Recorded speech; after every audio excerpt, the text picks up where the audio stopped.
अस्सलाम वालेकुम, कैसे हैं आप सब।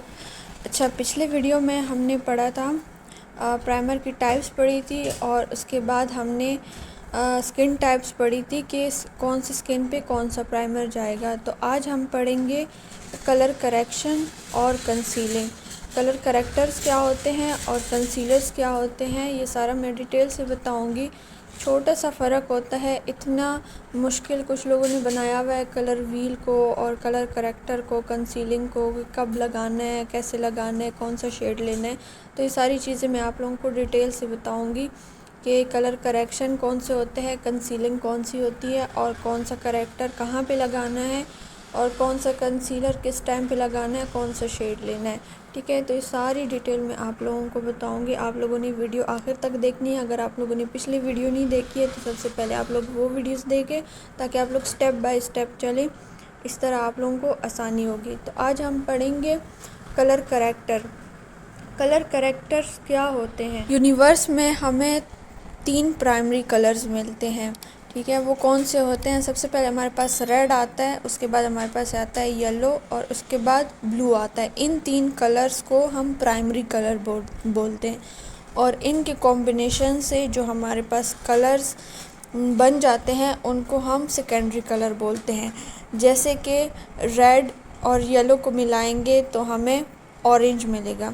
इसी तरह हम येलो को और ब्लू को मिलाएंगे तो हमारे पास बनेगा ग्रीन। ठीक है, उसके बाद हमारे पास आता है ब्लू कलर। हम रेड और ब्लू को मिलाएंगे तो हमारे पास बन जाएगा पर्पल कलर। ठीक है, ये हमारे पास सेकेंडरी कलर हो गए। रेड, येलो एंड ब्लू ये हमारे पास प्राइमरी कलर है और इनके कॉम्बिनेशन से हमें जो कलर मिले हैं उसको हम सेकेंडरी कलर कहते हैं। ठीक है, आई होप आप लोगों को ये वाला टॉपिक क्लियर हो गया होगा कि हमारे जो प्राइमरी कलर है वो कौन से होते हैं और इनको मिला के जो हमें कलर अचीव होते हैं उसको हम सेकेंडरी कलर कहते हैं और कौन कौन से कलर हमें सेकेंडरी कलर में मिलते हैं। ठीक है, मैं आप लोग आसान अल्फाज में समझाऊँ कि कलर करेक्टर्स जो होते हैं वो कलरफुल होते हैं। ठीक है, जैसे ऑरेंज, ग्रीन, पर्पल, इसी तरह पीच कलर के भी होते हैं, थोड़े से पिंकिश भी होते हैं। ठीक है, और उसके अलावा ऑरेंज में फिर डार्क भी होता है और उसमें लाइट भी होता है। अब मैं आप लोगों को कलर व्हील के ज़रिए से समझाती हूँ कि कलर व्हील में हमें कौन से कलर मिलते हैं और कलर व्हील का मतलब क्या होता है। ठीक है, मैंने आप लोगों को ये थोड़ा सा आप लोगों को स्क्रीन पे भी शो हो रहा होगा कि जो हमारे पास प्राइमरी कलर होते हैं, ठीक है, उनको काटने के लिए हमें जो कलर्स मिलते हैं जैसे ग्रीन, ऑरेंज और पर्पल। ठीक है, ये इनके मुखालिफ कलर हैं। ये इनको प्राइमरी कलर्स को काटने के लिए। ठीक है, जो इसके ऑपोजिट हैं तो इसका मतलब ये कि इसको काटने के लिए जो सेकेंडरी कलर है वो हमारी प्राइमरी कलर्स को काटेगा। जैसे कि हमारे पास ब्लू कलर होता है, उसके ऑपोजिट में ऑरेंज होता है। अब जो ऑरेंज है वो ब्लू को काटेगा। कैसे? यानी जो हमारे डार्क सर्कल्स होते हैं, जो हमारे पिगमेंटेशन होती है अराउंड द माउथ, जो हमारा डार्क एरिया होता है, डार्क स्पॉट्स होते हैं, उनको ऑरेंज काटेगा। ठीक है, वो डार्क होने की वजह से हमें ब्लैक लगते हैं, लेकिन उसकी जो अंडरटोन होती है वो ब्लू वेन्स उसकी होती हैं, ब्लू नज़र आ रही होती है। ठीक है, तो मतलब वो जो उसका ब्लू कलर होता है वो हमें नज़र नहीं आ रहा था, लेकिन वो अंदर से ब्लू होता है। तो उसको काटने के लिए हम ऑरेंज करेक्टर का इस्तेमाल करेंगे। किस चीज़ के लिए? कि जब हमारे फेस पे पिगमेंटेशन है, हमारे फेस पे डार्क सर्कल्स हैं, हमारे डार्क स्पॉट्स है अराउंड द माउथ, हमारा जो एरिया है वो पिगमेंटेशन उस पे है, तो उसके लिए हम ऑरेंज करेक्टर का यूज़ करेंगे। और उसका अंडरटोन क्या होता है? अंदर से ब्लू होता है। ठीक है, अंडरटोन उसका ब्लू होता है। और ऑरेंज में भी फिर उसी हिसाब से आप लोग ऑरेंज करेक्टर लगाओगे। जितने डार्क सर्कल, जितने डार्क पिगमेंटेशन, उस हिसाब से उतना ही डार्क उसका ऑरेंज करेक्टर जाएगा।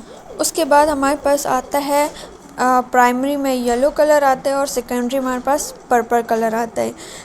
अब जहाँ पे येलो होगा उसको हम पर्पल के साथ काटेंगे। ठीक है, अब येलो कैसे होगा?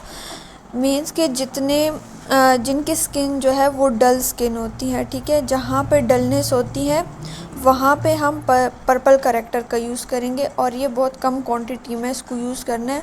और जैसे हम ऑरेंज करेक्टर लगाते हैं वो भी ज़्यादा क्वांटिटी में नहीं लगाना, लेकिन उसकी निस्बत से भी जो पर्पल करेक्टर है वो उसकी निस्बत से कम जाएगा, ठीक है। ये सिर्फ डलनेस के लिए होता है पर्पल करेक्टर जो होता है। अब उसके बाद आई होप आप लोगों को ये यहाँ तक क्लियर हो गया होगा। उसके बाद हमारे पास आता है रेड कलर, ठीक है। रेड हमारे पास कहाँ पे मिलता है, यानी जो हमारे पिंपल्स होते हैं, जो हमारे एक्टिव पिंपल्स होते हैं वो हमेशा रेड ही होते हैं, ठीक है। वहाँ पे हम ग्रीन करेक्टर लगाएंगे, ठीक है। रेड को काटने के लिए हमारे पास कौन सा करेक्टर होना चाहिए, ग्रीन करेक्टर होना चाहिए, जहाँ पे हमारे पास एक्टिव पिंपल्स हो। उसके बाद जो है जिनके फेयर स्किन होती है, ठीक है, जिनके फेयर स्किन होती है उस पे हम पीच करेक्टर का यूज़ करेंगे, यानी उनका जो अंडरटोन होता है वो पिंक होता है, इसलिए हम उस पर पीच करेक्टर का यूज़ करेंगे। और ये भी ज़्यादा क्वांटिटी में नहीं लगाना, कम क्वांटिटी लेनी है, क्योंकि फेयर स्किन में इतनी ज़्यादा नीड नहीं होती है। तो इस वजह से आप लोगों ने, वैसे भी आप लोगों ने प्रोडक्ट बहुत कम लेनी है, ठीक है, लेकिन ये फिर उससे भी कम लेनी है। अच्छा, उसके बाद हम आते हैं कंसीलर पे कि कंसीलर क्या होते हैं, ठीक है। कंसीलर का मतलब होता है छुपाना, किसी चीज़ को हाइड करना, ठीक है। मैं फाउंडेशन से पहले वाली कंसीलर लगाने की बात कर रही हूँ, जो हम फाउंडेशन से पहले लगाते हैं, यानी जब हम कलर करेक्शन करते हैं उसके ऊपर जो हम कंसीलिंग लगाते हैं, हम उसके बारे में बात कर रहे हैं, ठीक है। जैसे मैंने बताया कि कलर करेक्टर्स जो होते हैं वो कलरफुल होते हैं, लेकिन जो कंसीलर होते हैं ये तकरीबन हमारे स्किन टोन के होते हैं, ठीक है। कलर करेक्टर कलरफुल होते हैं और कंसीलर हमारे स्किन टोन के ही होते हैं। इसलिए जो हमने करेक्टर लगाया है उस पे हम अगर फाउंडेशन लगाते हैं हम डायरेक्ट, ठीक है, तो हमारा मेकअप ऑरेंज पड़ सकता है, हमारा मेकअप ग्रे भी पड़ सकता है।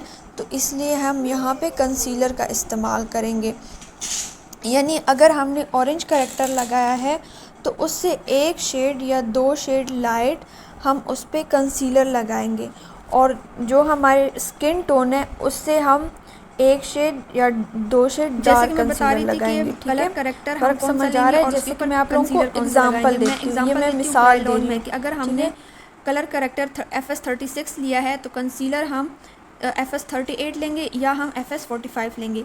इसी तरह अगर हमने कलर करेक्टर FS38 लिया है तो हम कंसीलर में FS45 लेंगे, यानी जो हमारा कलर करेक्टर है वो हमारे पिगमेंटेशन डार्क स्पॉट से 1 शेड या 2 शेड डार्क होगा, और कंसीलर जो होगा वो हमारे कंसीलर से 1 शेड या 2 शेड लाइट होगा और स्किन टोन से 1 शेड या 2 शेड डार्क होगा, ठीक है। ये मैं कंसीलर का बता रही हूँ।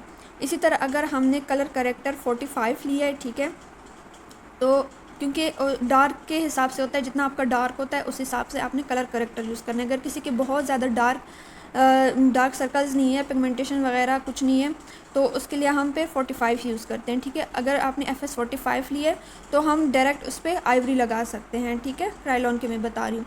तो आप लोगों को सिंपल सा ये कि आप लोगों ने जो कलर करेक्टर यूज़ किया है, मैं अगेन रिपीट कर रही हूँ, जो आप लोगों ने कलर करेक्टर यूज़ किया है उससे 1 शेड या 2 शेड लाइट आप लोगों का कंसीलर होगा, और आपके स्किन टोन से 1 शेड या 2 शेड डार्क आप लोगों का कंसीलर होगा। आप लोग डायरेक्ट कंसीलर से पहले आप लोग डायरेक्ट फाउंडेशन नहीं लगाएंगे, क्योंकि इससे आप लोगों का मेकअप ग्रे पड़ सकता है और ऑरेंज भी पड़ सकता है।